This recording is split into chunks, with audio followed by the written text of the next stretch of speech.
Bismillahirrahmanirrahim. Assalamualaikum warahmatullahi wabarakatuh.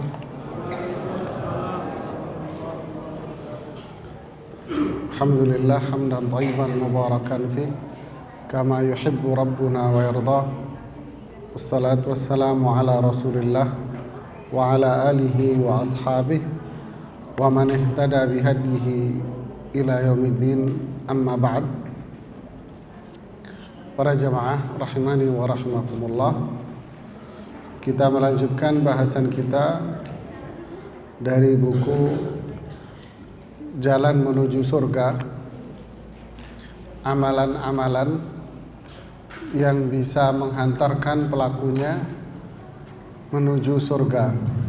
Insyaallah, mudah-mudahan Allah mudahkan kita semuanya bisa mengamalkan amalan-amalan ini.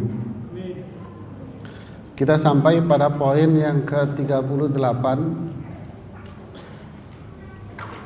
Penulis mengatakan tanaman di surga.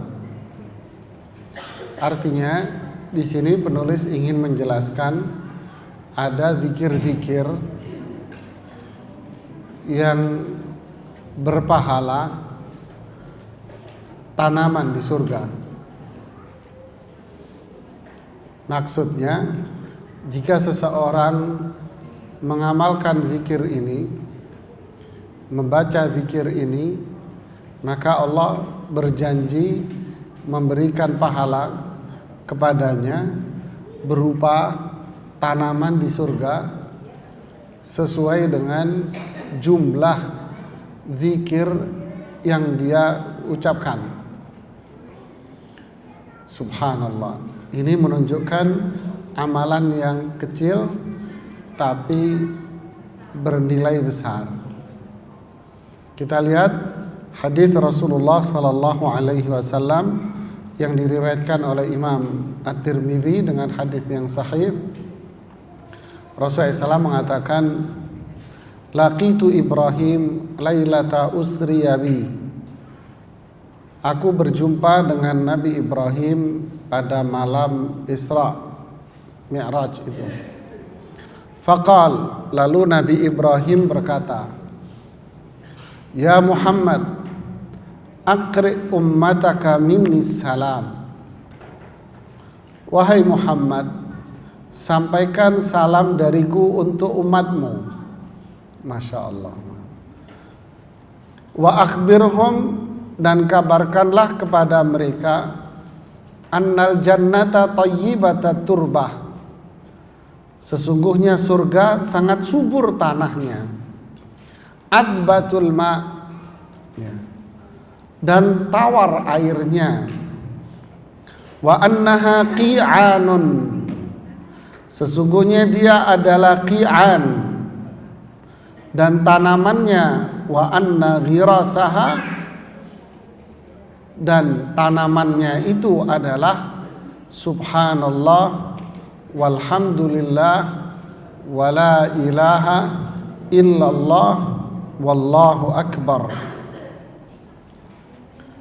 Hadis ini menjelaskan bahwa Rasulullah SAW bertemu dengan Nabi Ibrahim, seperti kisah yang disebutkan dalam beberapa hadis sahih, bahwa pada malam Isra Mi'raj itu pada tahun 10 kenabian. Jadi Isra Mi'raj itu terjadi pada tahun 10 kenabian, bukan 10 Hijriah. 10 kenabian, artinya usia Rasulullah SAW berapa?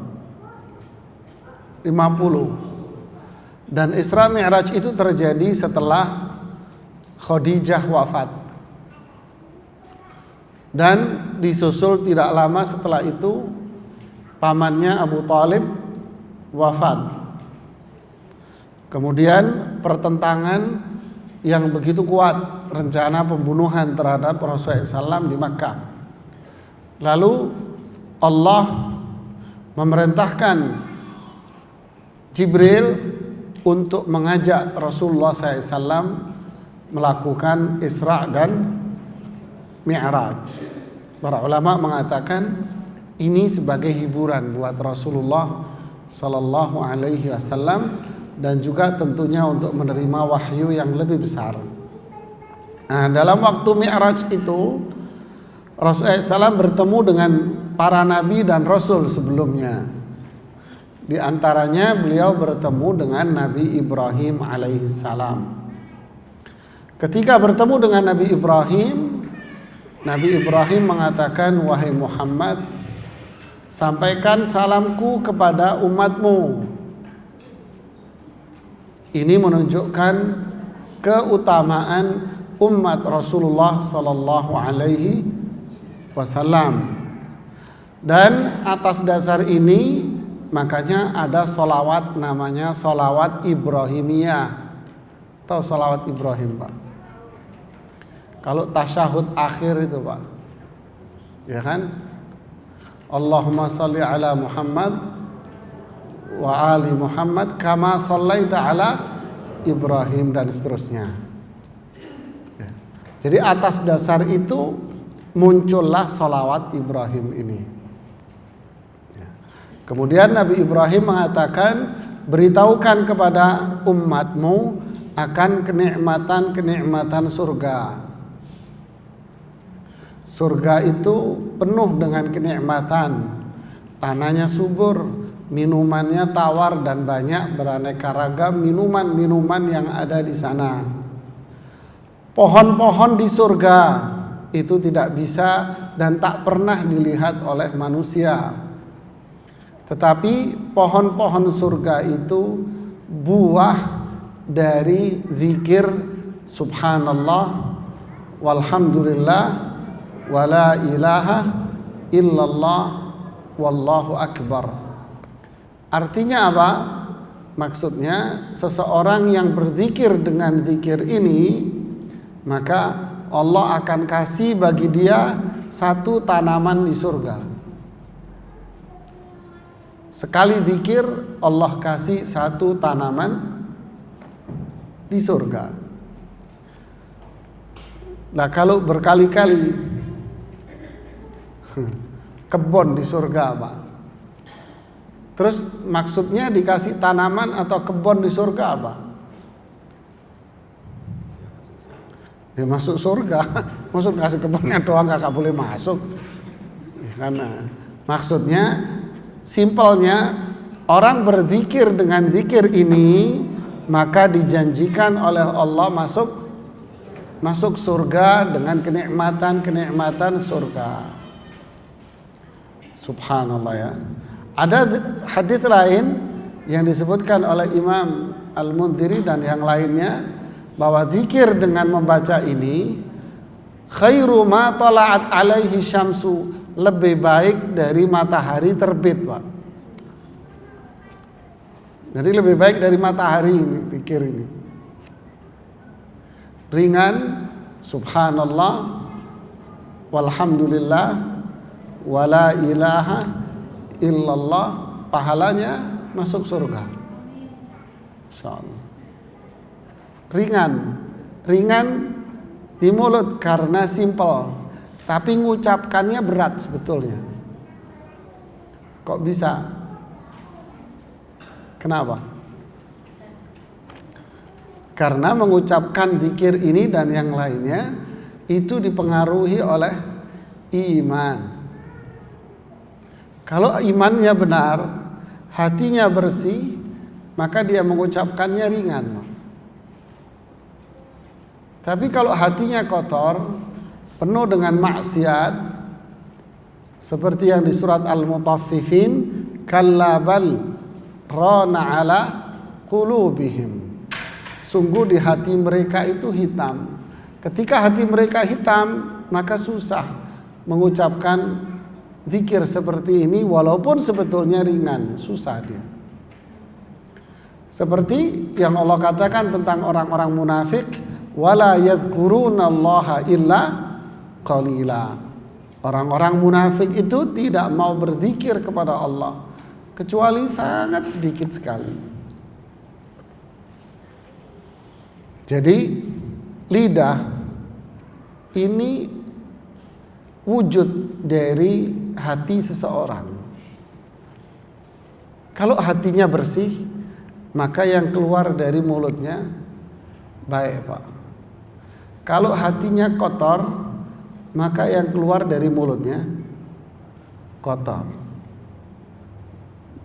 Makanya kalau ada orang mengatakan, Pak, dia itu orangnya baik loh, baik dia Pak, sopan, padahal sehari-harinya sholat enggak, jauh dari ketaatan, hidupnya penuh maksiat, berarti kebaikan dia itu hanya lipstik saja, bohong,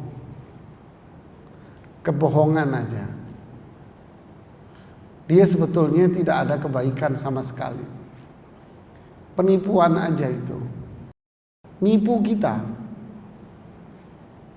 Dia serigala yang sewaktu-waktu akan siap menerkam kita, Pak. Jadi mengukur kebaikan orang bukan dengan materi, bukan dengan penampilan, bukan dengan gaya bahasanya. Bisa jadi ini semua menipu kita. Wa idza ra'aitahum tu'jibuka ajsamuhum wa iyaqulu tasma' liqaulihim. Orang munafik itu kalau Anda lihat penampilannya bagus, Pak. Oke penampilannya. Gaya bicaranya dia luar biasa. Tapi dia munafik. Wallahu yashhadu innal munafiqina lakadzibun. Allah bersaksi bahwa orang-orang munafik seperti ini pembohong semuanya. Jadi mengukur seseorang itu dari amal ibadahnya. Amal ibadah itu dipengaruhi oleh tingkat iman. Nah, kembali ke sini, zikir ini memang simpel. Tapi kalau tidak ada iman, Pak, jauh dia akan mengucapkannya. Susah akan dia mengucapkannya.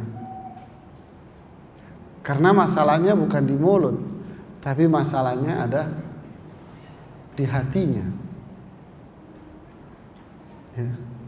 Dan ini pula, kalau memang ini sudah menjadi style dia, settingan dia, maka itulah yang akan berpengaruh besar ketika dia wafat.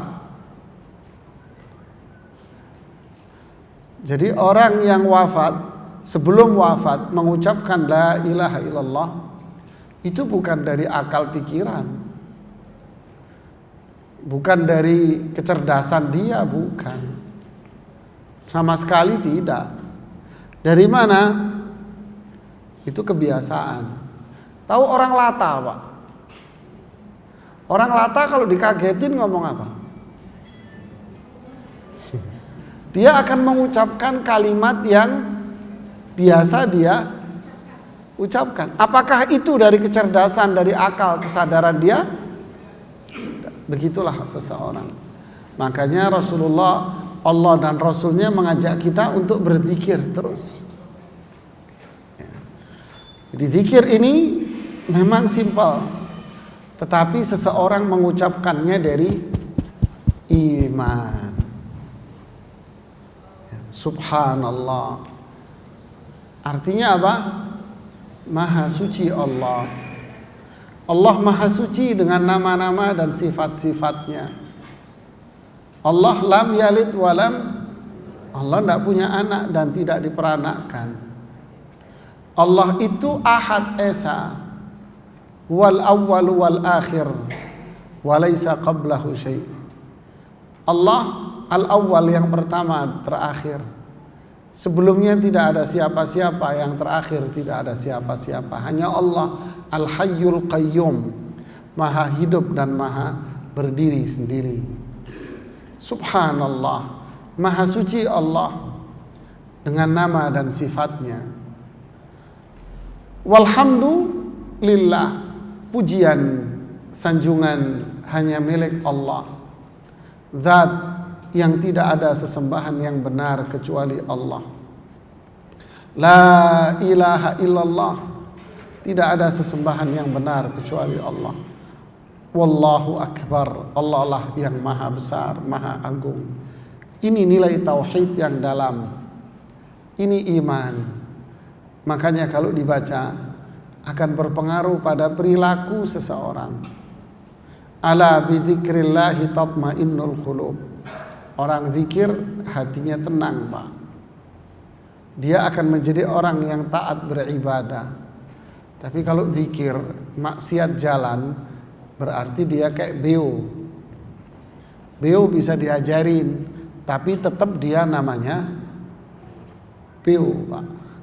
Bedanya apa sama kita? Kita punya hati, kita punya pikiran. Hati meresapi kandungannya, pikiran memahami maknanya. Lahirlah buahnya dalam perbuatan. Ini makna besar dari sebuah zikir.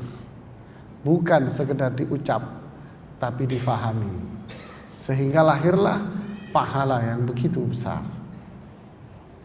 Kemudian di sini pula disebutkan hadis, man qal, siapa yang membaca subhanallah walhamdulillah wala ilaha illallah wallahu akbar, siapa yang baca zikir ini, gharasallahu lahu bikulli wahidatin minhunna syajaratan fil jannah.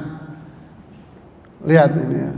Siapa yang membaca zikir ini, niscaya dengan masing-masing satu ucapan tersebut Allah akan menanamkan baginya sebuah pohon di surga. Jadi kita jangan sampai bengong dikit, baca aja zikir ini. Kenapa? Bengong itu nanti ditemani siapa? Setan, Pak. Setan itu kata para ulama salaf apa? Seperti burung onta. Kalau ada lawan, kalau ada musuh, dia kalau ada musuh ngumpet kepalanya doang. Badannya masih ada, kepalanya aja dia ngumpet. Dia menunggu lengahnya. Kalau musuhnya nggak ada, dia muncul lagi. Itulah setan. Makanya di Al-Quran dibahasakan dengan apa? Min syarril al-waswas al-khannas. Ini dua sifat setan. Setan itu al-waswas, membisikkan kejahatannya. Kapan? Ketika kita lengah. Setan itu punya sifat dua, yaitu yang kedua al-khannas, ngumpet, Pak. Kapan? Ketika kita kuat. Ketika kita rajin berzikir, dia akan ngumpet. Berarti setan itu tidak akan pergi dari kita, tidak akan. Tidak akan jauh dari kita, enggak. Dia cuma sembunyi. Jadi jangan dibukakan celah sedikit untuk setan. Kita buka celah sedikit, dia masuk nanti. Kalau dia masuk, setan satu, temennya yang banyak. Itu yang berbahaya. Yang berikutnya, penulis mengatakan harta-harta simpanan surga. Apa ini? Sama. Ini juga salah satu zikir. Kalau seseorang berzikir dengan zikir ini, maka dia punya simpanan di surga, ada deposito di surga sana, Pak. Akan bertambah banyak terus. Tapi An Abi Musa al-Ash'ari radhiyallahu anhu berkata, Rasulullah SAW bersabda kepadaku, ya Abdullah ibnu Qais, wahai Abdullah bin Qais. Qultu, saya menjawab, labbaik ya Rasulullah, aku penuhi panggilanmu wahai Rasulullah. Qala, beliau bersabda, ala adulluka ala kalimatin min kanzin min kunuzil jannah. Maukah kamu aku tunjukkan satu kalimat yang termasuk dari harta-harta simpanan surga? Qultu bala ya Rasulullah. Saya menjawab, iya wahai Rasulullah, tentu wahai Rasulullah. Fadzaka abi wa ummi. Ini enggak diterjemahin. Fadzaka abi wa ummi. Untuk ayahku dan ibuku. Qal, Rasulullah bersabda, la haula wala quwata illa billah. Itulah la haula wala quwata illa billah. Ini simpanan di surga ini. Lihat di sini Pak, ada beberapa faedah dari hadis ini. Pertama, Rasulullah SAW itu kasih sayangnya sama umatnya sangat besar. Kasih sayang Rasulullah SAW sama umatnya besar. Tidak ada satu kebaikan pun melainkan Rasulullah sudah ajarkan sama kita. Tidak ada keburukan sekecil apapun melainkan Rasulullah sudah ingatkan kita akan hal itu. Jadi tidaklah Rasulullah SAW itu wafat melainkan Islam ini sudah sempurna. Wa ma ta'irun yatiru bi janahihi illa wa indana ilmun bidzalik. Tidak ada burung yang terbang dengan mengepakkan dua sayapnya melainkan kami sudah punya ilmu tentangnya. Artinya tidak ada suatu pun yang kecil melainkan Rasulullah sudah ajarkan, apalagi yang gede. Makanya perbuatan yang bid'ah yang tidak ada tuntunannya dalam syariat Islam itu adalah amalan yang tercela. Ini pelajaran yang besar. Yang kedua, adab seorang murid terhadap guru. Adab seorang anak muda dengan orang tua. Adab anak dengan orang tuanya. Apa itu? Ketika dipanggil dia menjawab labbaik. Panggil orang tuanya, Muhammad sini umpamanya. Ya tunggu, enggak sopan. Enggak sopan Pak. Para sahabat tidak pernah jawab begitu. Mereka menjawabnya apa? Labbaik ya Rasulullah. Artinya apa labbaik? Saya memenuhi panggilanmu. Ini bahasa Arab. Ya. Labbaik ya Rasulullah. Dipakai di kalangan masyarakat kita. Ya. Labbaik ya Rasulullah. Atau dengan kalimat-kalimat lain yang menunjukkan kesopanan di bahasa masing-masing. Tidak dengan jawaban-jawaban seperti dia berbicara dengan temannya atau berbicara dengan orang yang seusia dengan dia. Ini sebuah adab yang patut kita tiru dan adab yang patut kita ajarkan kepada anak-anak kita. Kemudian yang berikutnya Rasulullah SAW mengajarkan kepada kita zikir. Kalau kita amalkan zikir ini sekali membaca, maka kita punya simpanan di surga. La haula wala quwata illa billah. Apa maknanya Pak, Bu? Ini tauhid. La haula wala quwah artinya tidak ada kekuatan. Enggak ada yang punya kemampuan, enggak ada yang punya power di dunia ini. Yang punya kekuatan hanya Allah. Menunjukkan apa? Doa ini satu, kekuatan, pertolongan itu datangnya hanya dari Allah. Menunjukkan bahwa Allah ini maha mulia, maha agung, maha berkuasa atas semua makhluk ciptaannya. Menunjukkan pula manusia ini lemah Pak.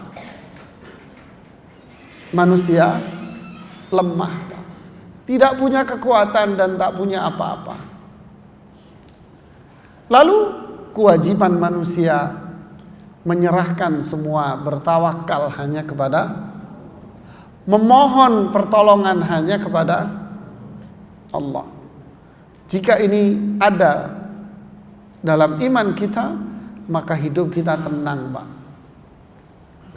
Di sini saya ingin mengomentari fenomena yang terjadi di masyarakat sekarang. Mohon maaf ya. Di medsos lagi rame ya. Mohon maaf Bapak sekalian, Ibu. Ya, kalau ada orang angkatan laut di sini saya minta maaf ya. Saya ngomong apa adanya aja. Di medsos cukup ramai sekarang Indonesia dikepung dengan etnis-etnis tertentu. Diserbu dari sana, diserbu dari sini, dan beragam-beragam info-info yang seperti ini di medsos. Setiap hari, setiap saat kita dicekoki dengan berita-berita begini di medsos, Pak. Kita berpikir sebetulnya, maunya apa berita seperti ini, Pak? Ya. Saya berbicara, ini keyakinan Islam, ini ahlu sunnah. Maunya apa? Kita disuruh menyiapkan diri dengan peralatan perang. Ayo terus latihan perang. Ayo latihan menggunakan pedang. Ayo bersiap-siap diri untuk membuat kekuatan. Kenapa? Karena pemimpin Anda begini dan begini. Pimpinan Anda begini dan begitu. Menumbuhkan ketakutan-ketakutan yang luar biasa di tengah masyarakat. Terus ketakutan ini dihembuskan di pikiran-pikiran bangsa Indonesia kita. Apa dampaknya? Berat, besar. Apa itu? Ini akan menumbuhkan kekacauan di mana-mana. Kepercayaan kepada pemerintah tidak ada. Dan itu akan berdampak ekonomi, sosial, budaya yang banget besar. Lalu akan timbul letupan-letupan di mana-mana. Mulai dari mercon, petasan, sampai yang lebih dari petasan. Kelompok-kelompok masyarakat akan membuat kekuatan-kekuatan sendiri. Ketakutan-ketakutan. Padahal berita yang datang itu dari mana? Medsos. Yang tidak bisa diterima dan tidak bisa diukur akurasinya. Apa yang seharusnya kita lakukan, Pak? 1. Idza ja'akum binaba'in fatabayyanu. Jika orang munafik itu datang membawa berita, jangan kamu percaya seutuhnya. Ini medsos, Pak. Loh, ini buktinya foto-foto? Ya bisa jadi, Pak, namanya turis. Namanya penerbangan langsung, ya ada penumpangnya. Masa penerbangan dari Cina ke Jakarta penumpangnya orang Arab? Ya kan enggak, Pak. Penerbangan langsung dari Jakarta ke kota Jeddah, penumpangnya siapa? Ya orang Arab sama mau umroh, Pak. Ya kan logikanya begitu. Terus kenapa kita ditakut-takutin terus? Jangan-jangan jikalau apabila seandainya habis, Pak, kita. Idza ja'akum binaba'in fatabayyanu. Benar memang, Pak, tidak ada manusia yang suci di dunia.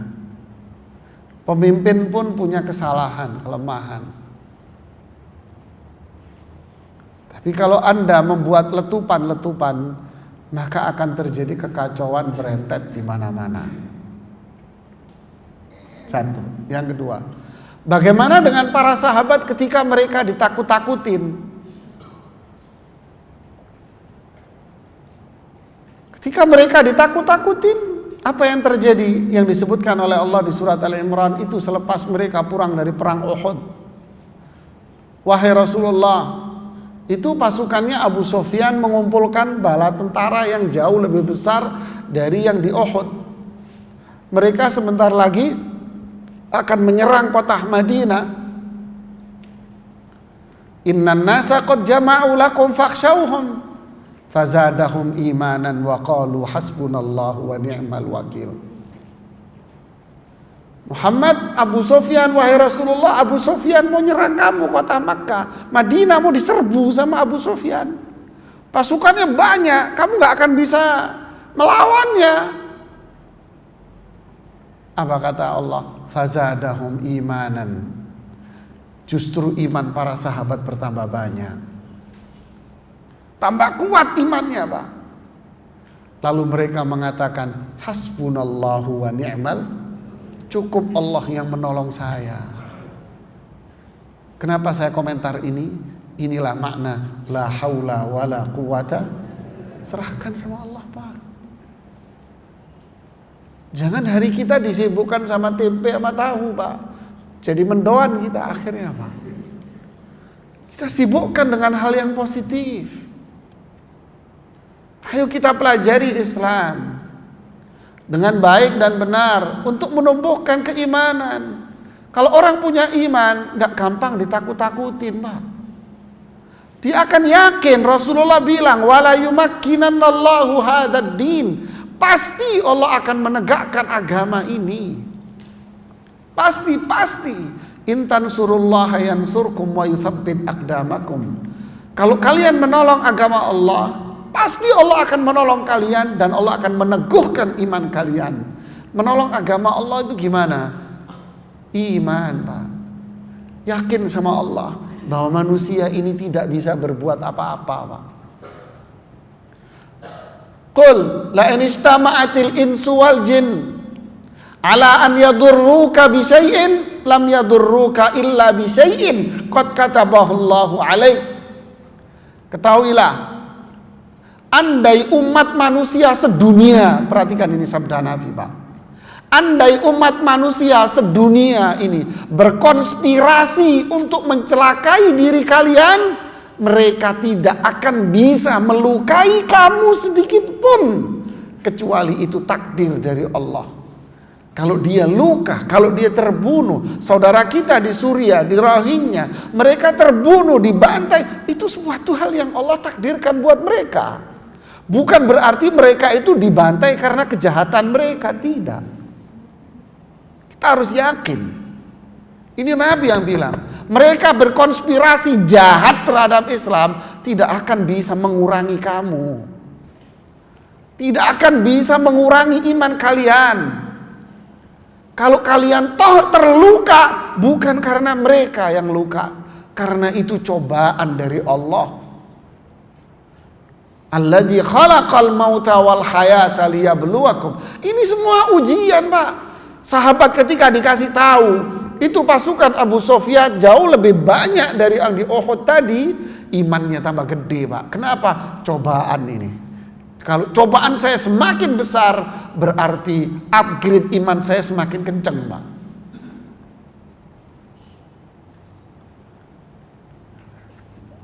Ini mereka.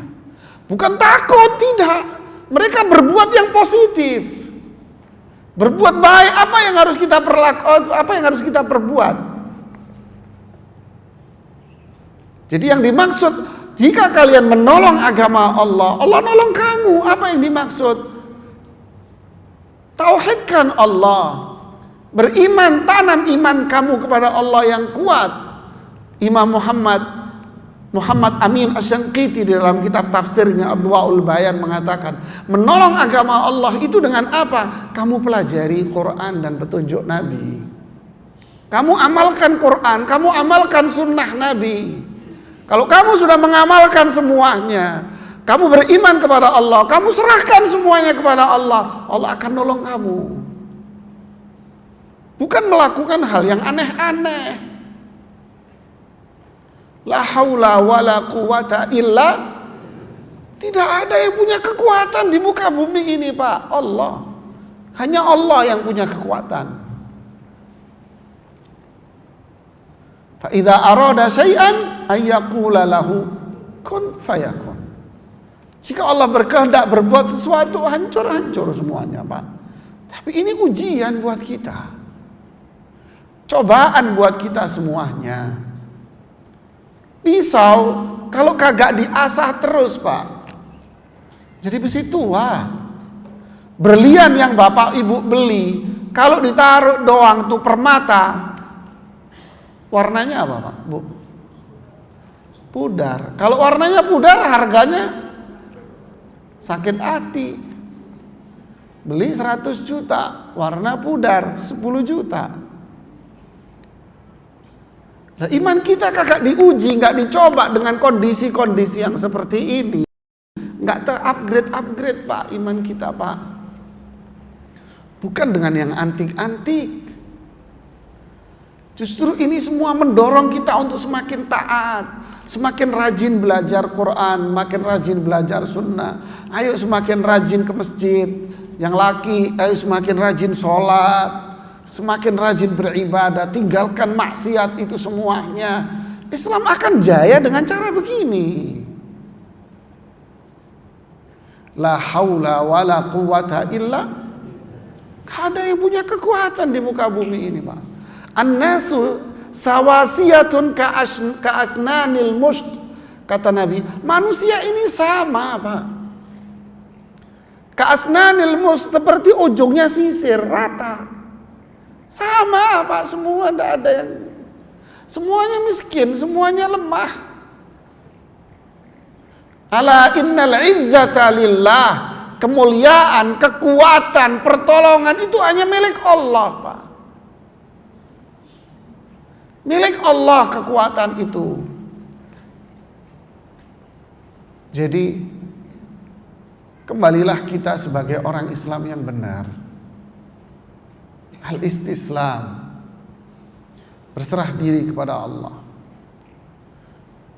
Kita berzikir kepada Allah, berdoa kepada Allah, mendekatkan diri kepada Allah. Akan semakin kuat diri kita, masyarakat. Kita doakan pemimpin-pemimpin kita. Mudah-mudahan Allah memberikan hidayah kepada mereka, menuntun mereka, membimbing mereka, membukakan hati mereka untuk berada di jalan kebenaran. Kembali ke tema kita ini. La haula wala quwata illa billah. Tidak ada kekuatan. Dari sini manusia harus berserah diri hanya kepada Allah. Surat Al-Ikhlas apa bunyinya? Qul huwallahu, katakan Allah zat yang kamu ibadahi, kamu beribadah hanya kepadanya, itu ahad, itu esa. Esa itu apa? Esa itu lam yalid walam, esa itu lam yakul lahu kufuwan, tidak punya sekutu. Esa, tunggal dengan nama-nama dan sifat-sifatnya. Lalu apa yang harus kita perbuat? Yakini itu bahwa Allah itu esa. Lalu Allah tempat bergantung, gantungkan semua urusan dunia akhirat kita hanya kepada Allah. Jangan gantungin sama manusia, Pak. Kita menggantungkan sama manusia, sama saja apa? 0 ditambah 0, Pak. Sama-sama takut, sama-sama miskin. Gantungkan kita semuanya kepada, pasti Allah menolong kita, pasti Allah memudahkan semua urusan kita. Makanya zikir ini pahalanya besar. Ini iman. Sekali lagi, bukan sekedar keluar dari mulut, tetapi kita yakini dalam hati bahwa la haula wala quwwah, kecuali hanya milik Allah. Sudah tenang hidup manusia, Pak. Urusan apa? Apa saja, rezeki, kesehatan, masa depan, kebaikan, keburukan, apalagi yang sifatnya buruk, yakin sudah. Ihfazillaha yahfazka. Jaga Allah, nanti Allah pasti akan menjaga kamu. Kemudian kita lihat hadis yang berikutnya dari Qais bin Sa'ad bin Ubadah, bahwa Rasulullah SAW berkata kepadanya, ala adulluka ala babin min abwabil jannah, maukah kamu aku tunjukkan satu pintu dari pintu-pintu surga? Qultu bala, saya pun mengatakan tentu wahai Rasulullah. Rasulullah bersabda, la haula wala quwata illa billah.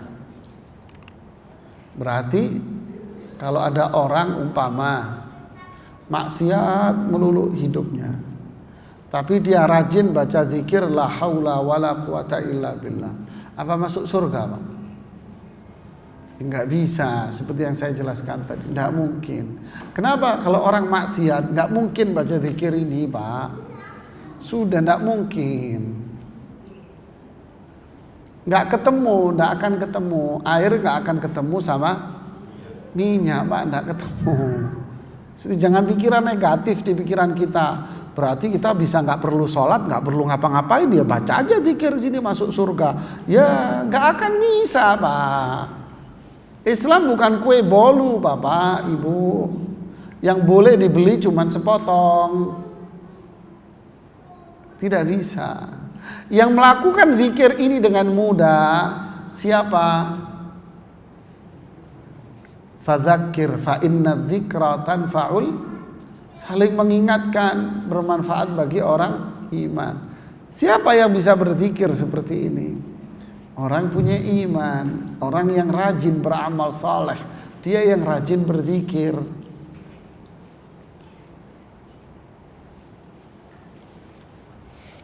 Kemudian yang berikutnya, yang nomor 40, Nabi Rasulullah SAW akan mengambil tangannya dan memasukkannya ke surga. Artinya apa kalau bahasa kita? Diseret, Pak. Diseret, dimasukin surga sama Rasulullah. Siapa itu? Rasulullah SAW mengatakan, man qala idza asbah, barang siapa yang ketika memasuki waktu pagi mengucapkan zikir lagi ini, raditu billahi rabba. Lu kan apal kan? Apa dibaca ya setiap hari, Pak? Dari tadi zikirnya apal, tapi ya kita membacanya kan insya Allah rajin. Raditu billahi rabba wa bil islami dina wa bi Muhammadin nabiyya sallama nabiyya fa ana za'im. Kata Rasulullah apa? Siapa yang baca ini, maka aku adalah penjamin bagi dia. Saya jamin dia nanti. La akhudhanna biyadihi hatta udkhilahul jannah. Sungguh aku akan mengambil tangannya sampai aku masukkan dia ke surga. Sama dia di atas bahasannya. Siapa yang rajin membaca ini? Sekali lagi diulang-ulangi lagi, yang beriman, yang taat sama Allah, Pak. Bukan sembarang orang. Kemudian ada faedah lagi di sini. Berarti di surga itu banyak pintu-pintunya. Iya. Pintu-pintu masuk surga. Pintu surga ini apa? Pintu surga itu tinggi. Fi amadin, apa artinya? Amad itu apa, Pak? Amad itu amud, tiang. Fi amadin mumaddadah. Pintu surga itu tiangnya itu mumaddadah, tinggi sekali. Begitu juga neraka, Pak, sama.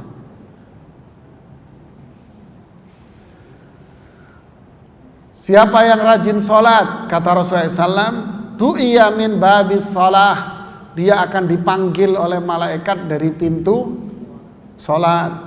Siapa yang rajin sedekah dipanggil oleh Allah dari pintu sedekah. Siapa yang rajin puasa dipanggil oleh Allah dari pintu sedekah puasa. Ada orang yang dipanggil dari semua pintu itu. Kata para sahabat, ya Rasulullah, adakah orang yang dipanggil dari semua pintu-pintu surga panggil dia semua? Ada. Siapa? Kamu wahai Abu Bakar. Kamu wahai Abu Bakar. Dipanggil dari semua itu. Dan ada pula orang dipersilahkan masuk dari semua pintu itu. Boleh kamu masuk pintu mana aja terserah. Siapa di antaranya? Di antaranya seorang istri yang taat sama suaminya. Makanya jangan ngelawan sama suaminya, Ibu.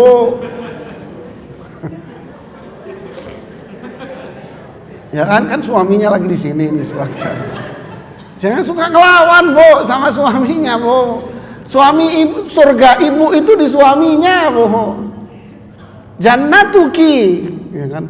Surga kamu itu suamimu.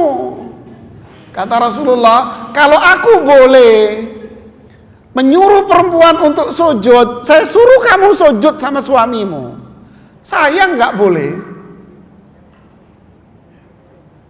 Jangan dilawan, jangan dibantah suamimu, jangan suka ngambekan sama suami. Minta duit, minta ini nggak dikasih, ngambek. Ngambek. Kalau suamimu jengkel, marah, berabe urusannya nanti. Gampang kok, surganya perempuan itu ya suaminya. Lah kalau si laki surganya apa? Banyak. Harus banyak melakukan hal. Laki cukup taat sama perempuan. Maaf, perempuan suami, kata Rasulullah apa? Lau sholat khamsaha wa shaumat syahroha wa ata'at ba'laha tadkhulul jannata min ayyi abwabin sya'at. Kamu sholat 5 waktu. Lihat bahasa Nabi, biasa Rasulullah. Sholat 5 waktu saja, nggak usah sunnah-sunnahnya. 5 waktunya toh umpama minimalnya. Puasanya cuma Ramadan saja. Lalu kamu taat sama suamimu, kamu masuk surga dari pintu mana saja terserah. Surgamu itu di suamimu, Ibu. Ya. Makanya mandiin suaminya, Bu.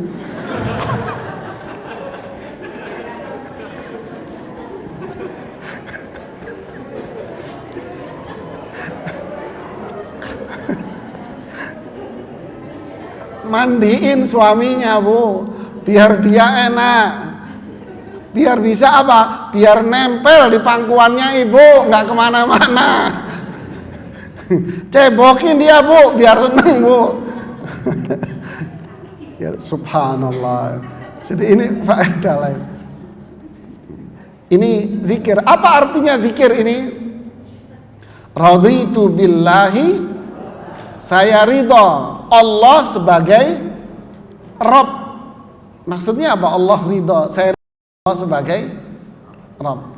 Saya ridho bahwa Allah lah yang mengatur saya.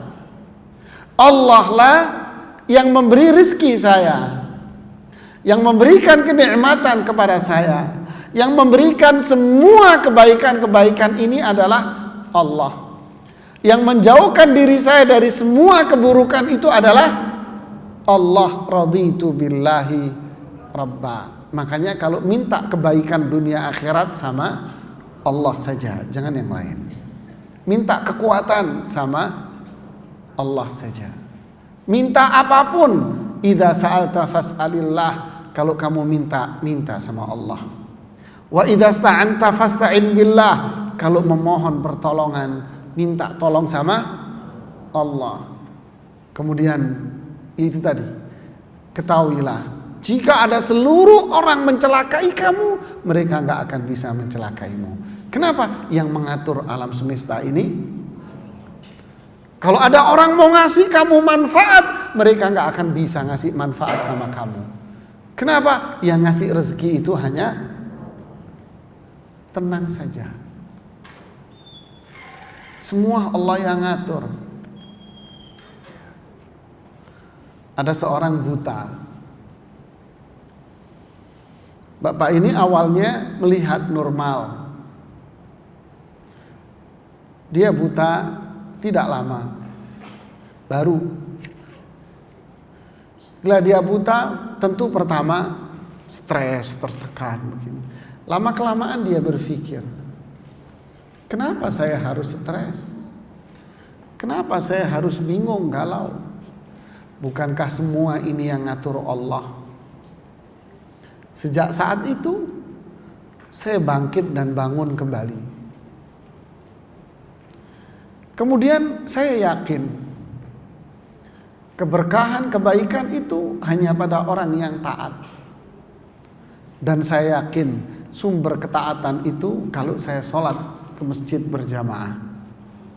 Awalnya saya nyasar-nyasar mau ke masjid. Berikutnya, alhamdulillah, sebelum adzan saya sudah ada di dalam masjid. Lalu masalah rezeki saya nggak bingung.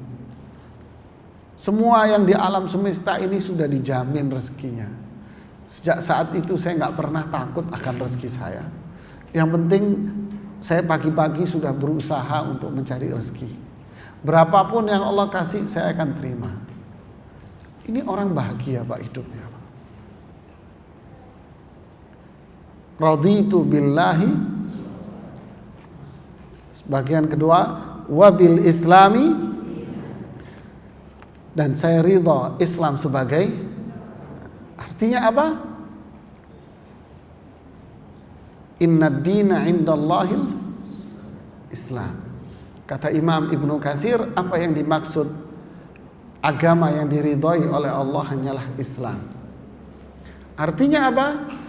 Artinya adalah ini perintah dari Allah agar kita mengamalkan syariat Allah dan tuntunan Rasulullah. Saya ridha dengan Quran. Aku ridha dengan petunjuk Rasulullah sallallahu alaihi wasallam. Maka aku akan amalkan Quran, aku akan amalkan sunnah Rasulullah sallallahu alaihi wasallam. Islam adalah al-istislamillah, kepatuhan dia, berserah diri dia hanya kepada Allah, bukan kepada yang lain. Wa bi Muhammadin nabiyan wa rasula. Di sini nabiyan. Dan aku ridha Muhammad sebagai nabi. Artinya apa? Cinta sama Rasulullah. Mengagungkan Rasulullah. Tapi cinta bukan cinta pepesan kosong. Ridha sama Rasulullah artinya mengamalkan semua ajarannya. Sami'na, saya mendengar perintah dan larangan, maka saya pun langsung mentaatinya. Tidak pakai mikir, tidak pakai mempertimbangkan lagi, saya langsung amalkan. Inilah raditu billahi rabba wa bil islami dina wa bi Muhammadin nabiyya. Saya sallama nabiyya. Ini iman. Fahami ini, insya Allah akan melahirkan amalan perbuatan. Pahalanya orang yang berzikir dengan ini ditunggu sama Rasulullah di pintu surga. Kalau dia muncul, ditarik sama Rasulullah biar masuk surga. Masya Allah. Mudah-mudahan kita bisa mengamalkan ini semuanya. Kemudian yang berikutnya, al-baqiyatus shalihat, amalan-amalan yang kekal lagi soleh. Apa ini? Ini diambil dari firman Allah dalam surat Al-Kahfi ayat 46. Ini menarik, ini pembahasan ini, Pak. Al-malu wal banuna zinatul hayatid dunya. Harta dan anak-anak adalah perhiasan kehidupan dunia. Wal baqiyatus shalihat, tetapi Amalan-amalan yang kekal lagi saleh, khairun inda rabbik, lebih baik pahalanya di sisi Rabbmu, thawaban wa khairun amala, serta lebih baik untuk menjadi harapan. Apa maksudnya? Kadang Pak, orang umpama nih contoh mau beli mobil, orang kadang dipengaruhi beli mobil itu sisi mananya Pak? Umumnya orang apa? Aksesoris, bagian depannya dikasih ini, coba merek-merek tertentu, ditambahi ini sedikit aja, harganya nambah 20 juta. Iya kan Pak? Aksesoris sedikit. Padahal ujung-ujungnya sama semua, cuma ditambah-tambahin dikit. Di sini Allah mengatakan anak, harta itu hiasan dunia, perhiasan dunia. Kalimat ini memberikan makna, apakah harta dan anak itu tujuan utama dunia? Hah? Bukan. Apakah harta dan anak menjadikan kita terus duduk manis di situ dengan penuh ketenangan? Tidak. Perhiasan. Berarti inti dunia itu apa? Inti dunia ternyata bukan di harta, bukan dengan gemerlap isinya, bukan itu intinya dunia.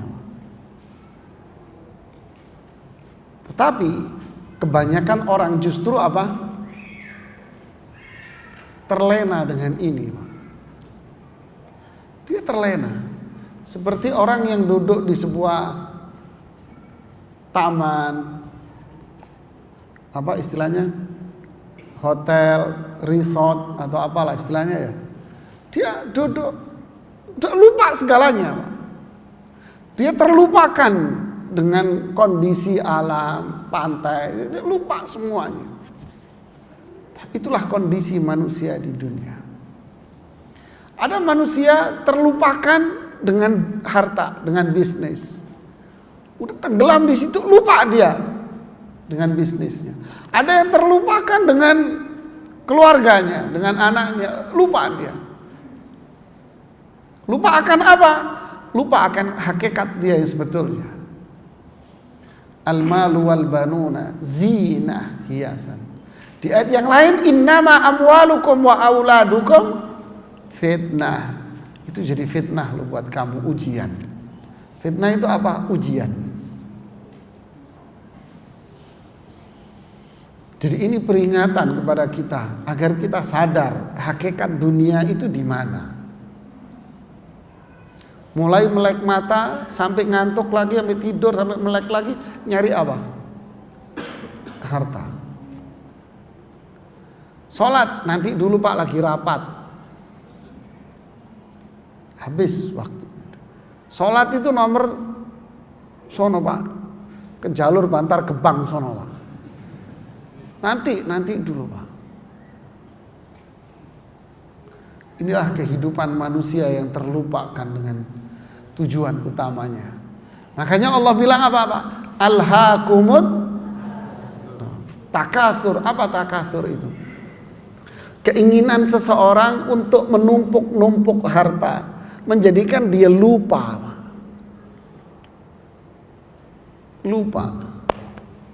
Lupa akan hakikatnya. Apa hakikat di dunia? Ya Abdullah, kun fid dunya ka'annaka gharibun aw 'abiru sabil. Wahai Abdullah bin Umar, jadilah kamu di dunia ini seperti orang asing yang tinggal bukan di negerinya. Orang asing yang tinggal bukan di negerinya, Pak. Au abiru sabil, atau seperti orang yang lagi bepergian siang malam di mana? Di jalanan. Wih, banyak banget. Jadilah kamu di dunia seperti orang asing. Orang asing, Pak, satu, orang Indonesia umpama kerja di luar negeri. Apakah dia merasa negeri itu tempat tinggal dia? Apa keinginan dia ketika berada di negeri asing? Mengumpulkan bekal yang banyak. Terus apa yang ada di benak dia yang ketiga? Mau pulang. Kalau bekal kamu banyak, sudah banyak, saya mau pulang. Jadilah kamu seperti orang musafir, siang malam di jalan. Apa di benaknya orang yang bepergian? Mau pulang. Selama di perjalanan, biar nyampe dengan selamat, apa Pak? Hati-hati, pelan-pelan, taati aturan. Ini loh dunia, Pak. Jadi kamu di dunia seperti ini.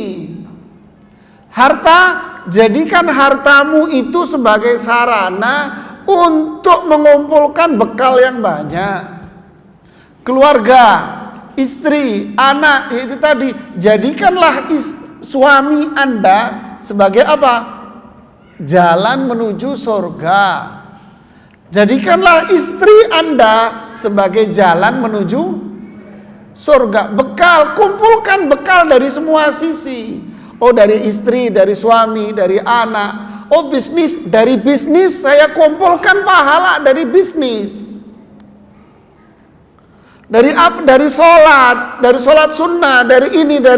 Saya kumpulkan semua bekal. Kayak orang yang berada di negeri asing, Pak. Apapun dia kerjakan, yang penting dia mendapatkan bekal pulang. Mau jadi tukang cuci mau, Pak. Yang penting nanti saya pulang di rumah punya rumah dan bawa mobil. Di sini tukang cuci nggak apa-apa, ya kan Pak? Coba lihat orang Indonesia yang kerja di Australia, di Amerika, jadi apa Pak?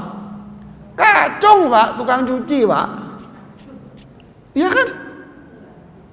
Apapun dia lakukan, yang penting dia bisa mengumpulkan bekal. Tanpa kenal capek, dia kumpulkan semua dari sisi ini, dari sini. Kumpulkan semua. Saya mau pulang, saya bawa bekal. Ini seharusnya seseorang, Pak. Kita mau pulang. Pulang kita kemana? Akhirat, Pak. Itu rumah abadi. Cari perumahan. Itu kuburan tuh perumahan kita. Itu perumahan abadi sudah tuh. Mau bikin rumah segede apapun, hitung jari sebentar kamu di situ. Itu loh rumahmu yang abadi. Tsumma ilaina turja'un. Kalian akan balik ke saya. Jadi bukan berarti nggak boleh kerja dong, nggak boleh anak ini dong. Tidak. Kumpulkan bekal dari semuanya. Anda pengusaha, kumpulkan bekal lewat usaha Anda, bisnis Anda. Dengan sholat ke masjid, sholat sunnah, zikir, baca Quran, ini itu semua bekal. Jadi jangan terlena dengan itu. Makanya di ayat ini kelanjutannya apa? Wal baqiyatus sholihat. Al baqiyat sholihat itu lebih baik dari isi dunia semuanya. Apa itu baqiyat sholihat? Ini yang ingin dijelaskan oleh penulis. Rasulullah telah menafsirkan makna dari baqiyat sholihat. Beliau bersabda, al-baqiyat sholihat adalah ucapan subhanallah, alhamdulillah, la ilaha illallah, Allahu akbar, la haula wala quwata illa billah. Gabung semuanya yang tadi, Pak. Artinya apa? Dunia ini ibadah, zikir. Berarti saya cuma suruh duduk di masjid wiritan doang? Tidak. Anda kita bisnis bisa kan sambil zikir. Dan bisnis sendiri, usaha sendiri, kerja sendiri, kalau kita niatkan raditu billahi rabba, karena Allah semuanya, maka ma taj'alu fi imra'atika sadaqah, makanan nafkah yang kamu berikan ke istri Anda itu sedekah, Pak. Berarti perjalanan dia selama bekerja itu dihitung apa? Sedekah. Kapan? La ilaha. Kita niatkan karena Allah semuanya. Ini ngumpulin bekal semua. Indahnya orang Islam yang beriman kepada Allah. Semua aktivitas dia itu adalah bekal untuk pulang kepada Allah, dengan syarat ikhlas karena Allah semuanya. Ya, sampai di sini dulu. Pertanyaannya cukup banyak ini. Ya, sampai pada poin 42.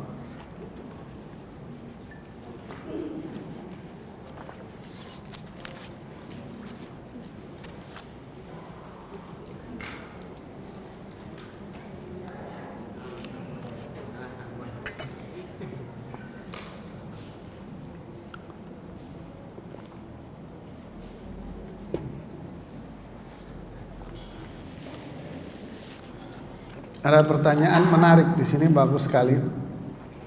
Bolehkah istighfar dengan membaca Rabbighfirli? Bolehkah bersolawat dengan membaca Allahumma salli ala Muhammad tanpa ada ala Ibrahim? Jawabannya tentu boleh. Redaksi solawat itu banyak, Pak. Banyak, Ibu. Mulai dari yang ringkas, simple, sampai yang panjang ada. Redaksi sholawat, istighfar dulu. Redaksi istighfar yang paling simple apa? Astaghfirullahaladzim. Atau astaghfirullah saja. Astaghfirullah. Atau astaghfirullahaladzim. Atau rabbighfirli. Atau rabbighfirli wa tub alayya. Kan? Atau yang panjang yang disebut dengan sayyidul istighfar, istighfar yang paling baik.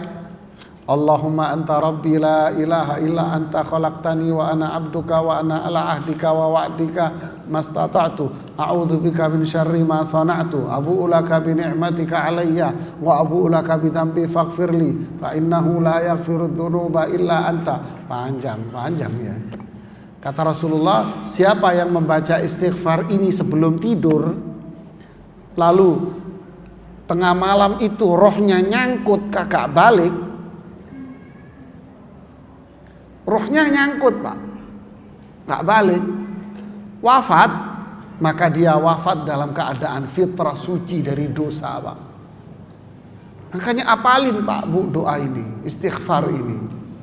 Ada di buku-buku doa, insya Allah ada. Panjang, ya, hafalkan, cari di situ, fotokopiin apa, atau cari di internet, tulis di handphone Bapak Ibu, cari Sayyidul Istighfar, ya, cari di handphonenya Sayyidul Istighfar, klik, nanti muncul. Cari yang dalam bentuk image, gambar, copy, udah hafalin. Udah zaman simpel sekarang. Zaman sakti. Cari namanya Sayyidul Istighfar. Hafalin. Kapan dibaca? Dibaca waktu pagi hari. Terus dibaca waktu sore hari. Terus dibaca mau tidur. Dah. Ini yang panjang. Tapi yang pendek-pendek tadi astagfirullah, astagfirullah. Kapan? Kapanpun, dimanapun. Berapa? Terserah. Mau baca Rabbighfirli, tidak apa-apa. Kemudian salawat. Salawat yang diajarkan diajarkan Rasulullah kepada kita apa? Paling simpel, Allahumma salli ala Muhammad. Atau mau ditambahi sayyidina, enggak apa-apa. Selama tidak di dalam sholat. Kalau dalam sholat jangan. Kenapa? Sholat ini kartu mati, Pak. Jangan tambah-tambahin. Kalau zikir sholat itu sudah harga mati sudah. Jangan tambah-tambahin. Kalau di luar sholat silahkan aja. Allahumma sholli ala sayyidina Muhammad. Enggak apa-apa. Kenapa? Karena memang Rasulullah sayyid. Ana sayyidu waladi Adam wala fakhar. Saya ini pemimpin anak Adam kelak di akhirat. Ya. Boleh ditambahi dengan sholawat kepada Nabi Ibrahim juga boleh. Enggak juga enggak apa-apa. Tapi jangan membaca sholawat-sholawat yang ngarang. Sholawat badar, sholawat naria, ini kan sholawat pinter-pinteran ngarang, Pak. Ini bikin susah orang ya. Lawang sholawat yang simpel aja gampang kok. Man shalla alayya salatan sallallahu alaihi biha asyra. Siapa yang bersolawat kepadaku sekali, maka Allah akan puji dia 10 kali. Man shalla alayya halat lahu syafaati. Siapa yang sholat kepadaku, dia layak dapat syafaatku. Gimana caranya? Allahumma sholli ala Muhammad. Udah cukup. Jangan bikin ribet. Ngarang lagi, udah ribet ngarang lagi. Oh ini. Bagaimana hukumnya mengucapkan selamat Natal sedangkan keluarga besar semuanya Katolik? Lalu pada tanggal 25 Desember ada rencana kumpul keluarga. Apa yang harus saya lakukan? Pertama, kumpul-kumpulnya tidak apa-apa, ikut. Nggak ada masalah. Karena memang di situ ada mungkin orang tua Anda di situ yang beragama non-muslim umpama. Tapi mengucapkan selamat Natalnya tetap tidak boleh. Ini harga mati ini. Lakum dinukum. Terus di ayat ciri orang beriman wala yashhaduna zur. Orang beriman itu tidak membuat kesaksian palsu. Sebagian para ahli tafsir mengatakan termasuk syahadat zur, kesaksian palsu apa? Anda mengucapkan selamat pada hari raya orang non muslim. Itu kebohongan. Tidak boleh. Tidak boleh mengucapkan selamat Natal. Tidak boleh menggunakan atribut-atribut, tidak boleh Anda menghina mereka. Tidak boleh. Wala tasubul ladzina yad'una min dunillah. Kata Allah, jangan kalian menghina orang-orang yang beribadah kepada selain Allah. Memang mereka beribadah kepada selain Allah. Tuhan mereka 3. Mereka ibadah kepada saya, tapi jangan dicaci maki. Nyaci maki aja nggak boleh, apalagi kamu acak-acak tempat mereka, nggak boleh.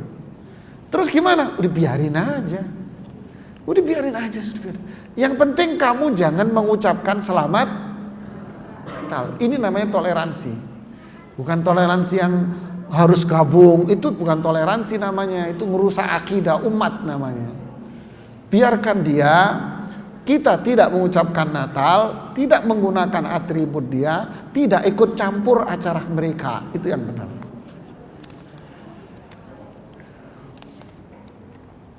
Apabila seorang ibu salah faham, lalu dia marah, anaknya tidak mau menanggapi karena takut dosa. Apakah kemarahan ibunya boleh diabaikan tanpa ada reaksi apapun hanya untuk menghindari dosa? Justru sikap ini yang benar. Siapapun orangnya, kalau dia lagi marah jangan ditanggapin. Kapan nanggepinnya? Nanti kalau sudah turun emosinya baru nasihati. Ya. Ketika Ummu Sulaim, anaknya wafat. Kisah Ummu Sulaim, anaknya wafat, sedangkan suaminya Abu Talha lagi tidak ada di rumah. Lagi berperang sama Rasulullah SAW jihad. Ya bayangin orang pulang jihad kayak apa sih? Ya bonyok-bonyok, ya kan? Luka parah. Gitu. Anaknya wafat. Kata Ummu Sulaim kepada keluarganya, nanti kalau Abu Talha datang, jangan ada yang ngomong sama sekali tentang anaknya wafat ya. Biar aku yang ngurus. Udah. Abu Talha mau pulang, Ummu Sulaim siap-siap Apa? Dandan yang wangi. Lihat nih Bu, lihat perhatikan ibu-ibu ini ya. Dia dandan yang wangi, terus menyiapkan makanan-makanan. Baru Abu Thalha datang, disambut, pulang dari perang, disambut istri yang wangi Pak. Bajunya bagus, bukan daster yang 10 tahun yang lalu, bukan. Udah yang keteknya bolong, warnanya udah kagak jelas, bukan. Enggak ya. Minyak wanginya minyak wangi Alfamaret, Indomaret, bukan. Tapi kalau yang keluar pakai minyak yang ori. Nah, kesian deh suaminya yang beli. Ya Allah, kata ibu-ibu. Ya emang begitu, mau diapain Bu. Disambut sama Ummu Sulaim, luar biasa servisnya. Makanan siap, tuh suruh mandi apa. Sudah servis luar dalam sudah, tapi yang dalam jangan diceritain. Setelah itu Ummu Sulaim baru cerita, wahai Abu Thalha, kalau kamu minjem barang ke tetangga, lalu suatu hari tetangga itu meminta barangnya, apakah kamu akan menolaknya? Ya tidak, saya kasih. Begitulah anakmu, sudah diminta sama Allah. Ngamuk nggak kira-kira? Emosi enggak? Enggak. Lihat caranya hebat. Ini suri tauladan ini. Ya. Karolah dia emosi, udah jangan ditanggapin. Ya. Diemin aja, biarin. Sampai ketika reda, baru jelaskan dengan yang baik. Sama, suami pulang kerja capek, jangan diberondong dengan permasalahan. Biar adem dulu, biar duduk dulu, mandi dulu, apa udah tenang, barulah cerita-cerita apa. Pahala apa yang didapat apabila saya mengisi waktu hari-hari dengan mendengarkan ceramah lewat radio? Apakah perbedaan mendengar murattal Quran dan mendengar ceramah lewat radio? Sama Ibu, Pak, luar biasa. Justru ini amalan yang mulia sekali daripada nonton gak jelas. Ya, mendengarkan ceramah itu kan dari mana-mana. Bisa datang ke majelis taklim, nggak bisa dengerin majelis taklim, datang ke majelis taklim, denger radionya. Bapak-bapak yang kerja di jalanan kan bisa di radio. Ada suara Muslim Jakarta FM, ada Radio Roja, ada ini ya yang bagus ya. Wesal itu dia ngelinknya ke Radio Muslim Jakarta. Kalau yang lainnya sih kurang benar semua sih ya. Ya, kita dengarkan radio-radio yang manfaat sambil di jalan. Itu termasuk bagian mendengarkan. Atau beli kaset-kaset ceramah, kaset-kaset tilawah ngaji kita dengarkan, pahalanya kita mendapatkan semuanya. Di kantor, ruangan kantor sama, kita dengarkan. Kapan kita bisa melihat wajah Allah? Siapakah yang menghisap amalan kita? Siapakah yang menimbang amalan kita? Allah sendiri atau malaikat? Pak, Bu, yang nanya, pikirannya jangan antik-antik ya. Laisa kamitslihi syai'. Tidak ada sesuatu pun yang sama dengan Allah, tidak akan sama dengan makhluknya. Makhluk kalau mau nguji orang butuh waktu lama, butuh tenaga banyak. Makanya muncul pertanyaan ini kan. Jangan disamakan Allah dengan makhluknya. Siapa yang menghisab semuanya? Allah. Limanil mulkul yaum lillahil wahidul qahar. Kekuasaan hari ini di akhirat siapa yang berkuasa? Milik siapa kata Allah? Lillah, hanya milik Allah. Allah yang maha kuat, Allah maha esa. Allah yang menghisap semua makhluknya satu demi satu. Terus jangan nanya sampai di sini aja. Jangan nanya bagaimana, seperti apa, jangan. Akal kita nggak akan nyampe. Cukup titik sampai sini saja. Manusia akan dihisab oleh Allah satu demi satu, sekecil apapun yang kita perbuat akan dihisab oleh Allah. Sudah titik ini yang kita imani. Ya. Kenapa? taruh ditanam di hati kita, laisa kamitslihi syai', tidak ada sesuatu pun yang sama dengan Allah. Caranya sesuai dengan keagungan dan kebesaran Allah, udah selesai. Kemudian pertanyaan yang lain di sini, kapan manusia bisa melihat wajah Allah? Pertama, yang bisa melihat wajah Allah ini siapa? Penghuni surga. Ya, penghuni surga. Penghuni neraka, kalla innahum an rabbihim yauma idzin lamahjubun. Sungguh mereka pada waktu itu, yaitu penduduk neraka, mereka akan terhalang, tidak akan bisa melihat wajah Allah. Kata Imam Asy-Syafi'i rahimahullah, penghuni neraka tidak akan bisa melihat wajah Allah. Justru ayat ini menjelaskan bahwa penghuni surgalah yang akan bisa melihat wajah Allah. Kenikmatan yang paling besar di dalam surga adalah penghuni surga yang bisa melihat wajah Allah. Ini yang diyakini oleh para ulama Ahlus Sunnah wal Jamaah. Apa dalilnya? Banyak. Di antaranya, wujuhu yauma idzin nadhirah ila rabbiha nadhirah. Wajah-wajah mereka penghuni surga hari itu berseri-seri, bercahaya. Kenapa? Ila rabbiha nadhirah, karena mereka melihat wajah Rabb-nya.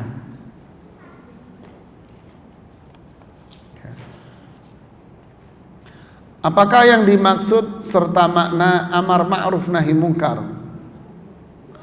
Amar ma'ruf nahi mungkar ini maksudnya mengajak orang berbuat baik. Nahi mungkar mencegah orang berbuat maksiat. Ada orang nggak sholat, ayo mas sholat. Ini namanya amar ma'ruf. Ini bapak-bapak yang di kantor, pas zuhur ajak semua karyawan kantornya sholat. Ada salah satu bank syariah sangat bagus sekali. Kemarin saya masuk, di situ tertulis 15 menit sebelum adzan semua transaksi harus off, dan semua karyawan dan orang yang lagi transaksi nasabah ikut sholat berjamaah di dalam masjid yang disediakan oleh pihak bank. Saya bilang hebat, ini bank pertama ini di Indonesia ini, kakak ada di kantor begini Pak.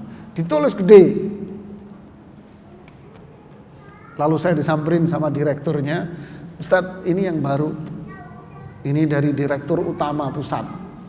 Saya bilang bagus, hebat.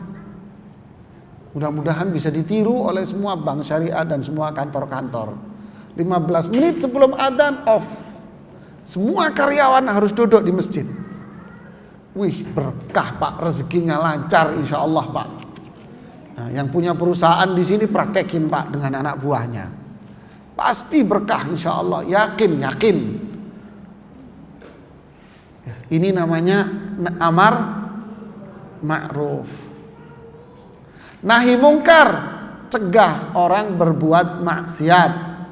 Ini berbuat maksiat dilarang, tidak boleh. Dan ini namanya amar ma'ruf nahi mungkar. Dan inilah ciri umat yang paling baik. Kuntum khairah ummah, kalian adalah umat yang terbaik. Kapan? Ketika melakukan amar ma'ruf nahi mungkar. Bagaimana dengan makna berserah diri hanya kepada Allah jika dikaitkan dengan hal tersebut di atas?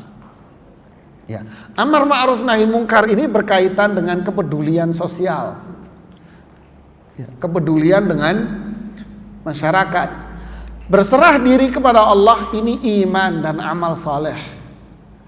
Orang yang beriman kepada Allah lalu beramal saleh, dialah orang yang berserah diri kepada Allah. Orang yang berserah diri kepada Allah, dialah yang memiliki kepedulian dengan masyarakat. Contoh, innal insana lafi, semua manusia itu rugi. Siapa? Kecuali siapa? Illal ladzina wa amilu, ini yang berserah diri Pak. Orang yang iman beramal saleh, dialah yang watawasau, saling nasihati, amar ma'ruf nahi mungkar. Kemudian Untuk zikir yang pernah Ustadz sampaikan di pagi dan petang untuk membaca hasbiyallahu la ilaha illa huwa alaihi tawakkaltu wa huwa rabbul arsyil azim. Di dalam buku zikir pagi, petang dan sudah sholat fardu, hadisnya dhaif. Iya, saya tahu, yang ditulis oleh Al-Ustadz Yazid. Ya, beliau menilai hadis ini lemah. Tapi di buku yang lain, di buku Hisnul Muslim yang ditulis oleh Dr. Sa'id bin Wahb Al-Qahtani, beliau menganggap hadis ini sahih. Kenapa? Disahihkan oleh Syekh Syuaib Al-Arnaud. Jadi jangan heran Pak, inilah namanya perbedaan pandangan. Ada ahli hadis yang ini menganggap dhaif, lemah dari sisi ini, ada ahli hadis yang lain menganggap ini sahih. Terus bagaimana? Ya terserah. Yang mau saya nggak mau ngamalin doa ini, zikir ini karena hadisnya lemah, ya silahkan. Yang satu, saya mau ngamalin ya nggak apa-apa, nggak ada masalah.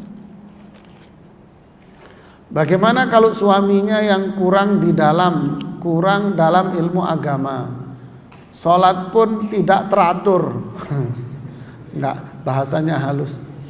Apakah tetap seorang wanita yang melakukan sholat, puasa di bulan Ramadan tetap harus taat kepada suami yang seperti tersebut?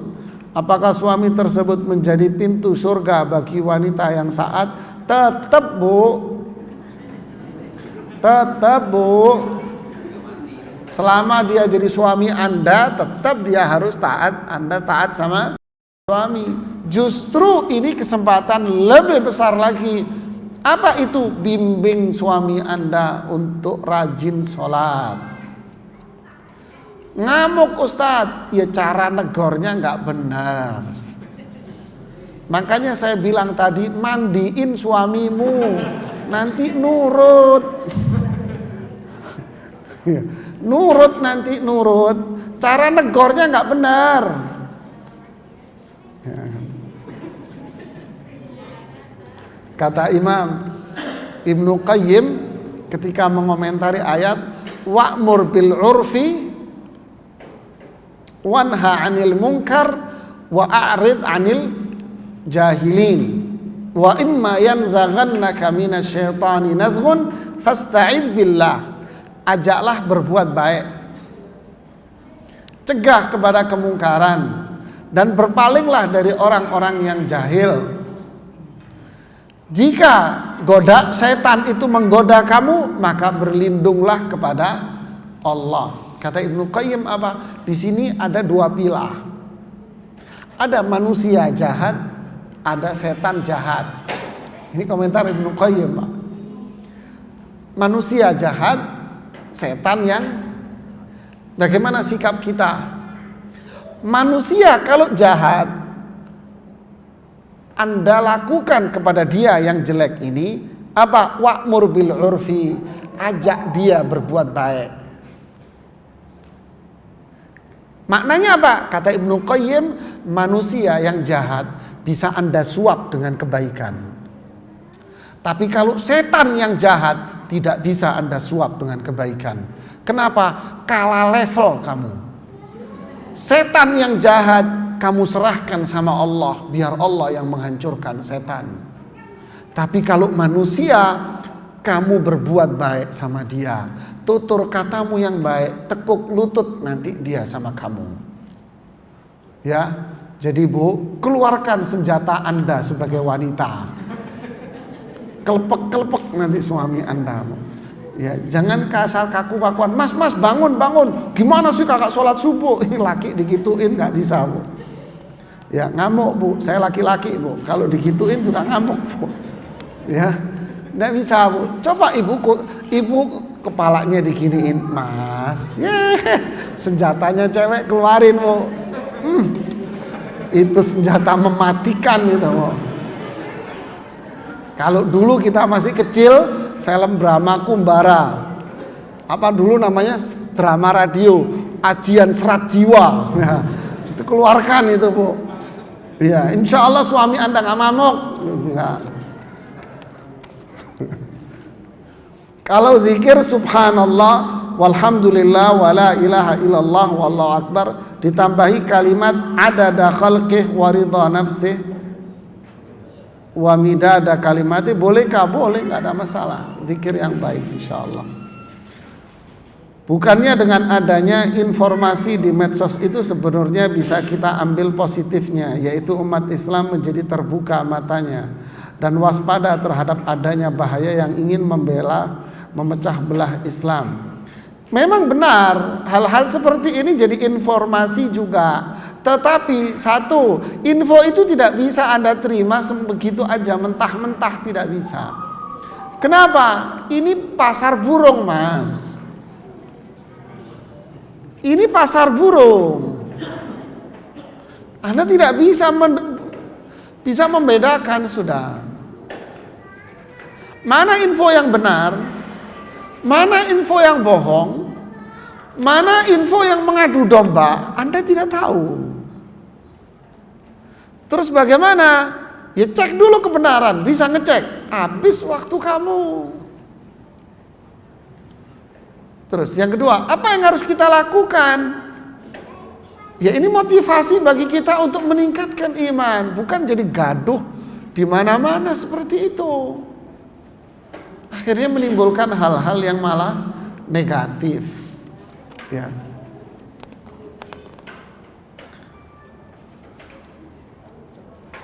Saya ingin bertanya, saya pernah didekati oleh pria dari kelompok LDII dan diajak menikah. Namun saya harus berbaiat kepada imamnya. Saya banyak mencari tahu tentang kelompok ini dan banyak yang mengatakan sesat. Yang ingin saya tanyakan, apakah amalan ibadahnya, sholat, tilawah, puasa, dan yang tertolak karena pemikiran seperti itu? Karena pria ini saya lihat ibadahnya tertib. Jika tidak tertolak, apakah boleh seorang muslim masuk dalam kelompok tersebut? Apa sih LDII itu? Lembaga Dakwah Islam. Jangan termakan dengan judulnya, Mas. Mbak, siapa LDII ini? LDII ini, mohon maaf, LDII ini negara dalam negara, Pak. Terus jangan nanya panjang lebar lo ya. Kok bisa kok biasa hidup di piara di negeri ini? Itu saya nggak mau jawab, saya nggak tahu itu. Pokoknya LDII ini negara dalam negara, Pak. Ya. Jadi muncul dua negara di Republik ini, LDII sama NII. Kalau NII dihabiskan sama pemerintah lewat Kartosuwiryo dulu, Pak.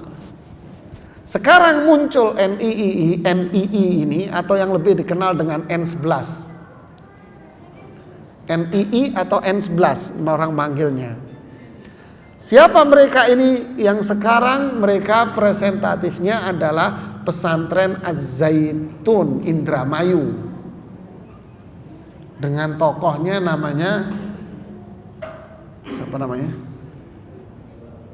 Panji Gumilang. Ya. Ini NII, negara dalam negara. Ada presidennya, ada menteri-menterinya, ada gubernur-gubernurnya. Saya kasih tahu Anda, gubernur-gubernurnya itu yang mereka sebut dengan wilayah 9. Kalau Jakarta, Jabodetabek ini wilayah 9, Pak.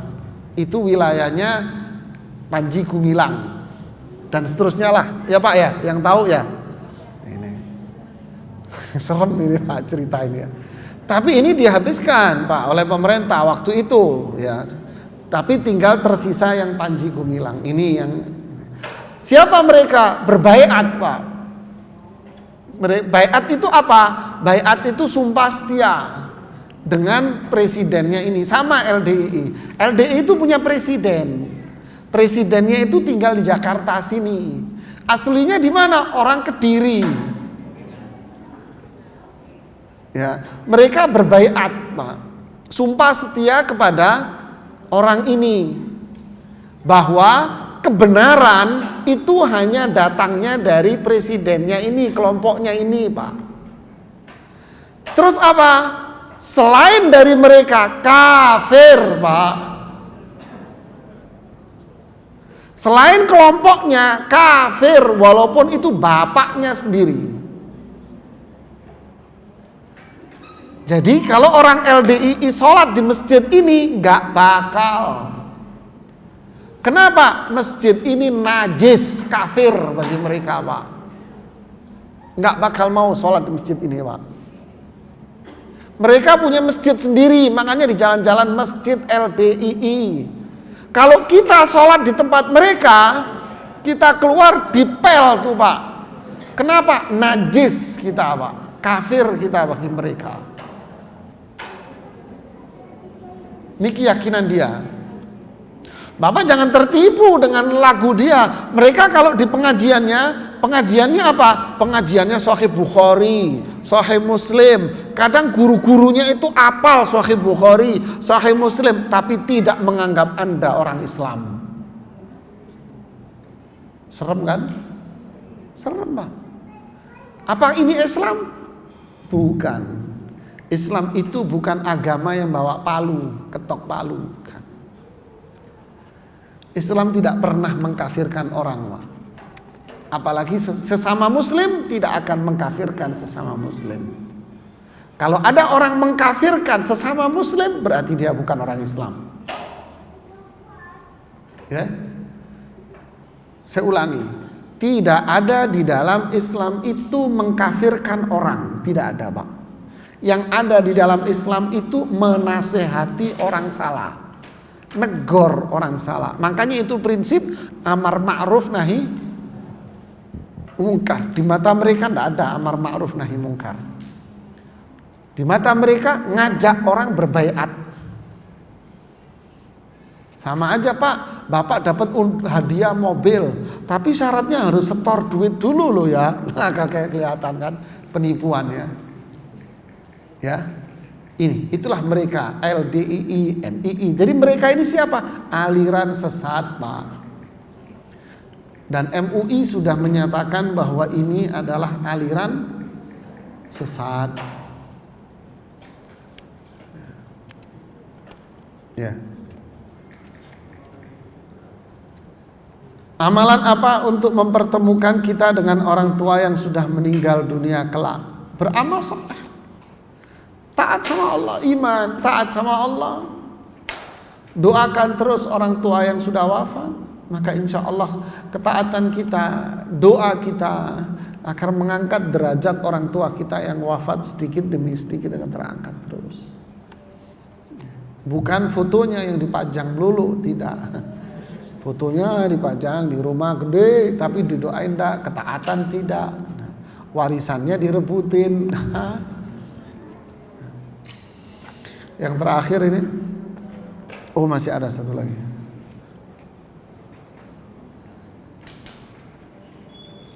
Ini cerita orang tuanya percaya dengan dukun dan mabuk-mabukan. Bahkan saya dibilang ikut aliran sesat, dikaitkan ISIS. Bagaimana saya menghadapi orang tua saya, Ustadz? Ajak terus, jangan bosan. Ya, terus dakwahi, terus ajak, terus nasihati.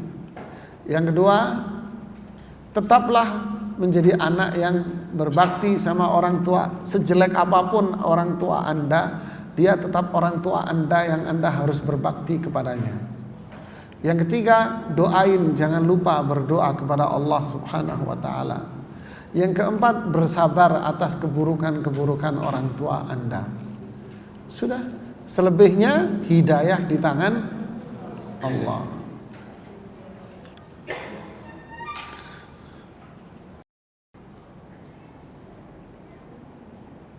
Bagaimana meletakkan ijtihad dan amar ma'ruf nahi mungkar serta jihad dalam membela atau menegakkan agama Allah yang sesuai kitabullah dan sunnah? Kakak nyambung semua ini, mas. Ijtihad itu apa? Amar ma'ruf nahi mungkar apa? Jihad apa? Kakak nyambung semua, Anda sambung-sambungin begitu. Fahami dulu satu-satu, baru Anda coba untuk gabung-gabungin. Ijtihad itu apa kakak nyambung mas? Kan? Ijtihad itu kemampuan seseorang level tertentu ketika dia dalam mencapai pemahaman dia terhadap Quran dan hadis itu sudah sangat-sangat bagus sekali. Hitungan manusia sudah bagus, sudah level 100%, barulah dia dikatakan mujtahid. Ya, seperti siapa? Imam Syafi'i. Itu mujtahid. Maka pandangan Imam Syafi'i terhadap agama itu ijtihad beliau. Salahkah Imam Syafi'i? Tidak, Imam Syafi'i nggak salah, karena Imam Syafi'i sudah sampai pada level itu. Orang yang levelnya belum di bawah itu berarti dia belum, masih thalib ilm, masih orang yang mencari kebenaran. Itu ijtihad namanya mas. Nah, amar ma'ruf nahi mungkar apa? Mengajak orang berbuat baik, mencegah orang berbuat kemungkaran, kemaksiatan. Ada orang nggak sholat, ayo mas sholat. Ada orang pacaran di sini, mbak nggak boleh pacaran, dosa kamu ya. Itu kan amar ma'ruf nahi mungkar namanya. Jihad itu apa? Jihad itu kondisi keadaan di mana umat Islam diserang oleh pasukan lawan, lalu mereka punya kewajiban untuk membela diri. Ini namanya jihad. Dan jihad ini diserukan wajib bagi siapa? Bagi negeri yang diserang. Dan mereka harus diseru oleh waliul amr, pemimpinnya. Ini jihad. Masyarakat umpama Suriah, mereka dibombardir oleh pemimpinnya sendiri. Lalu mereka apa? Punya kewajiban untuk membela diri. Maka bagi penduduk Suriah, pembelaan atas pembantaian yang dilakukan oleh pemimpinnya Bashar al-Assad dengan Rusia, dengan Iran itu, maka pembelaan mereka ini disebut jihad bagi masyarakat Suriah, Aleppo, Halab. Paham Pak? Orang Indonesia, saya mau jihad ke Suriah, kagak boleh Bapak.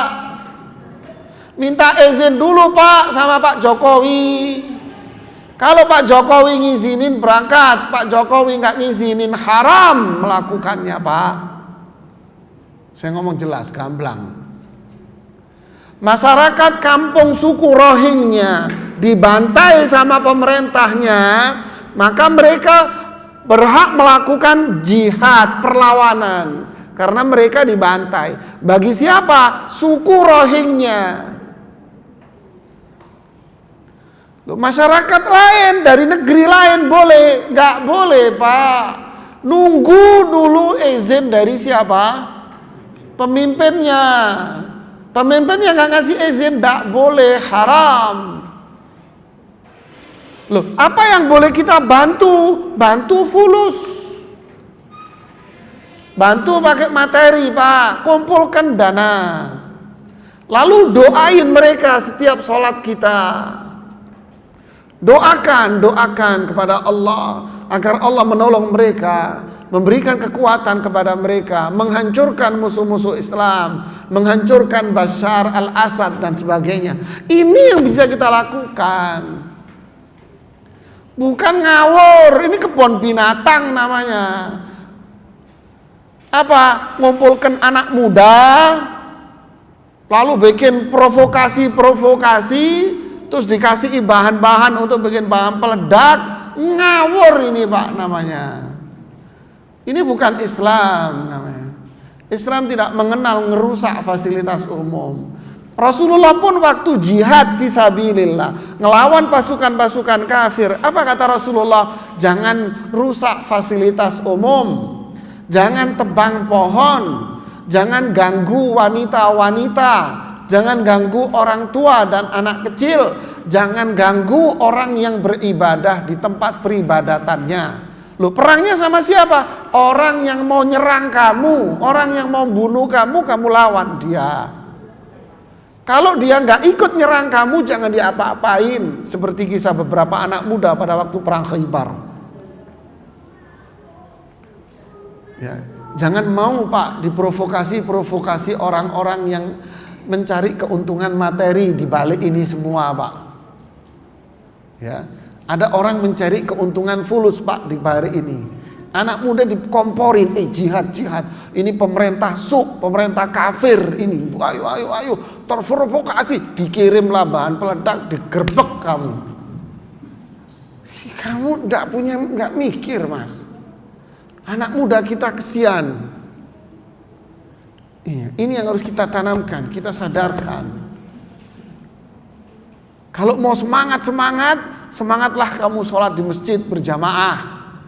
Berbakti sama orang tuamu, belajar ilmu agama yang benar. Ayo amar ma'ruf nahi mungkar, tuh tegur tuh teman-temanmu yang pacaran itu, ayo. Nasihati itu teman-temanmu yang pacaran. Ini namanya jihad yang benar. Bukan yang enggak karu-karuan. Ya. Wallahu a'lam bishawab. Subhanakallahumma bihamdik asyhadu an la ilaha illa anta astaghfiruka wa atubu ilaik. Assalamualaikum warahmatullahi wabarakatuh.